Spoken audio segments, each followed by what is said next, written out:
არავის ვჭირდები. მე მგონია რომ არ ვარ საკმარისი. ჩემგან არაფერი არ გამოვა. მე მაინც სადაც არ უნდა წავიდე, მაინც ლუზერი ვარ და ასე შემდეგ.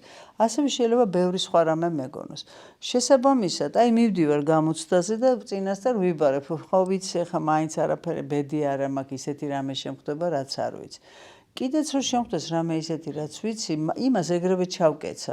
კაი, ერთხელ მოხდა, თორე ისე სულ ეგრე ხდება. ანუ რეალურად ვარქმევ სათაურს. ეს სათაური არის ფაქტის განზოგადება, ერთი ფაქტის, აი ხშირად მithქვამს ხოლმე, მე რო შეგხვდეთ ორჯერ ცხოვრებაში და ორივეჯერ რომ თვრალი ვიყო, ხო ვერავინ დაგაჯერებთ რომ მე არ ვსვამ და არა და არ ვსვამ, თქვათ. და როგორ მოყვებით იცით ჩემზე? ბაიმე მილიონჯერ მყავს ნანახი, სუმთვრალია. დღე და ღამე რას ამბობ, ვიცნობ და ამას ვიღაცას ბავშვობიდან მისნობს და იტყვის რომ რა ვიცი, ახლა ჩემზე კი არა, ზოგადად ცხოვრებაში არ დაულებია, მე ბავშვი ერთად გავიზარდე, რას მასწავლე. იმიტომ რომ ის ორი შემთხვევა, ერთი შემთხვევა განვაზოგადე და მოორჩა დაგარქვის სათაური, რომ ეს ესეთია.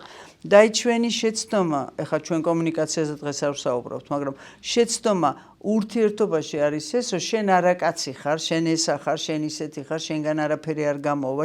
ამას რო არქმევ, მე შეგისრულებს.